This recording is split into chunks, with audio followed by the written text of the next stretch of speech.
महाराज परीक्षित कितने पुण्यात्मा हैं, ठाकुर की कितनी कृपा है इनके ऊपर कि जब इनका जन्म होना था उस समय भी भगवान आए, गर्भ में ही भगवान ने इनको दर्शन दिया। अश्वत्थामा ने अपने ब्रह्मास्त्र के द्वारा परीक्षित को मार दिया। उत्तरा के गर्भ को नष्ट करने के लिए ब्रह्मास्त्र का प्रयोग किया था अश्वत्थामा ने, क्योंकि अश्वत्थामा चाहता था कि कौरव वंश सदा सदा के लिए पृथ्वी से समाप्त हो। और यही एकमात्र महाराज परीक्षित उत्तरा के गर्भ में थे। गर्भवती होने के कारण उत्तरा ने सती होने का निर्णय नहीं लिया, क्योंकि परिवार के लोगों ने कहा कि तुम्हारे गर्भ में जो बालक है यही वंश का बीज बचा है, बाकी सभी बालक युद्ध में मारे जा चुके हैं, महाभारत युद्ध में। तो वंश की रक्षा के लिए उत्तरा ने गर्भ को धारण किया, लेकिन अश्वत्थामा ने वंश समाप्त कर देने के लिए उत्तरा के गर्भ पर ब्रह्मास्त्र चला दिया। उसी समय भगवान श्री कृष्ण द्वारिकापुरी के लिए प्रस्थान करने जा रहे थे। ब्रह्मास्त्र की ज्वाला से उत्तरा का गर्भ जब जलने लगा तो उत्तरा ने दौड़ते हुए भगवान गोविंद के चरणों में शरणागति की और उत्तरा ने कहा कि पाहि पाहि महायोगिन देव देव जगतपते। हे महायोगी, हे जगतपति, आप मेरी रक्षा करो, मेरे इस गर्भ को आप बचा लो,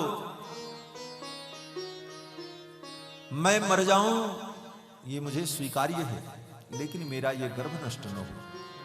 कामम दहतु माम नाथ, उत्तरा ने कहा कि कामम दहतु माम नाथ, हे नाथ, ये ब्रह्मास्त्र मुझे मार दे, मैं मरने को तैयार हूं, लेकिन मामे गर्भो निपात्यताम, ये मेरा गर्भ नष्ट न हो। भगवान गोविंद ने कहा उत्तरा, तू स्वयं मरना चाहती है और अपने गर्भ को बचाना चाहती है, जब तू ही मर जाएगी तो ये गर्भ ही बच करके क्या करेगा, इस गर्भ से तुझे इतना प्रेम क्यों? तो उत्तरा ने कहा, हे भगवान, मुझे गर्भ से प्रेम नहीं है, मुझे अपने शरीर से प्रेम नहीं है, मुझे संसार की किसी वस्तु में कोई आसक्ति नहीं है, प्रेम तो आपके चरणों में है, मुझे चिंता आपकी है। भगवान ने कहा, मेरी चिंता? उत्तरा ने कहा, मुझे चिंता आपके यश और कीर्ति की है।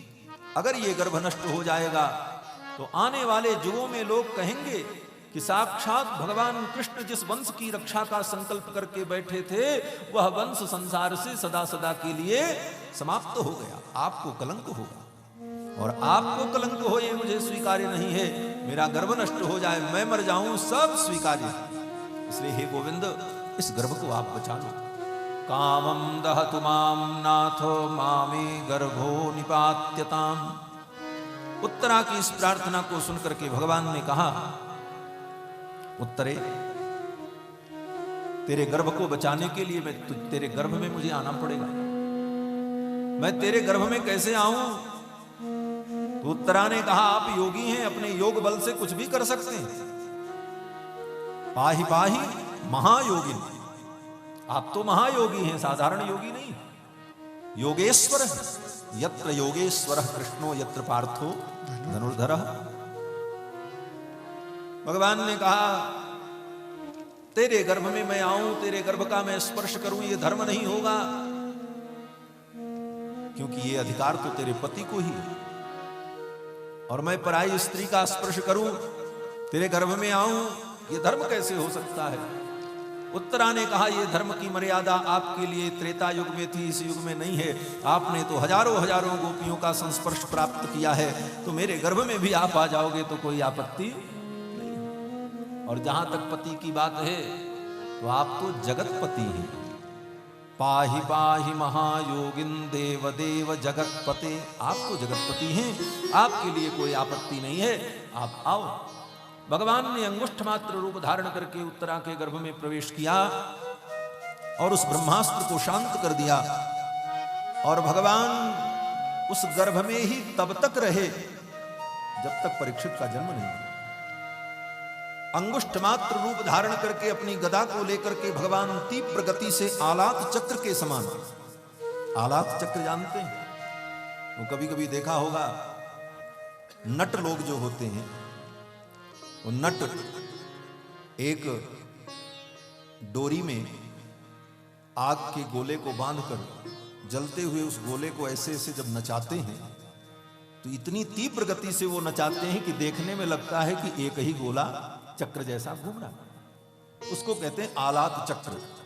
तो आलात चक्र जिस प्रकार सर्वत्र दिखाई पड़ता है, उसी प्रकार से आलात चक्र के समान भगवान उस गर्भ के चारों तरफ घूमने लगे और गर्भ की भगवान ने रक्षा की।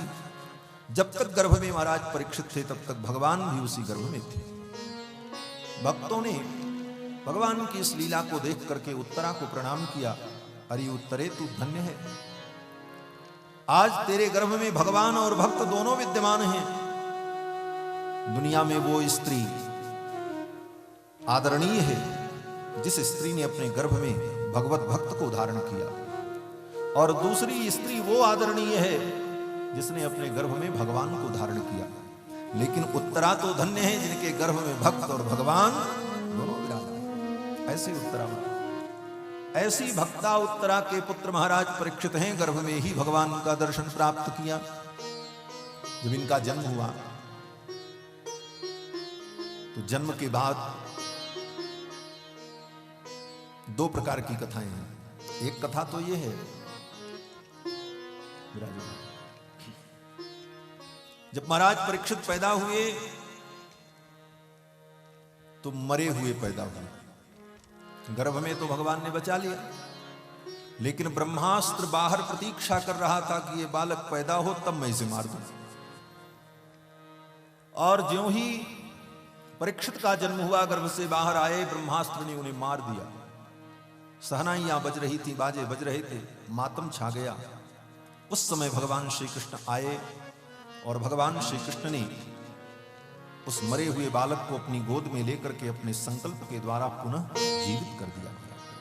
एक कथा तो ये, और दूसरी कथा ये है कि परीक्षित महाराज जब जन्म लिए तो इन्होंने आंख नहीं खोली, आंख बंद थी। कोई भी व्यक्ति इनको गोद में लेता,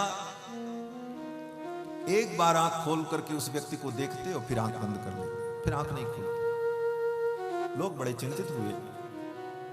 अंत में भगवान श्री कृष्ण जब आए, भगवान कृष्ण ने परीक्षित को गोद में लिया तो परीक्षित ने आंख खोली और भगवान को देखते ही प्रसन्न हो गए और मुस्कुरा गए। इसीलिए इनका नाम परीक्षित पड़ा। ऐसे तो इनका नाम देवरात है।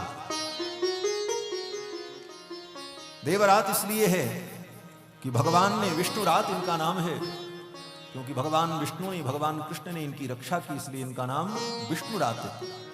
परीक्षित नाम इसलिए पड़ा कि जन्म लेने के बाद ये हर व्यक्ति की परीक्षा ले रहे थे। जिसकी गोद में जाएं उसको देखें।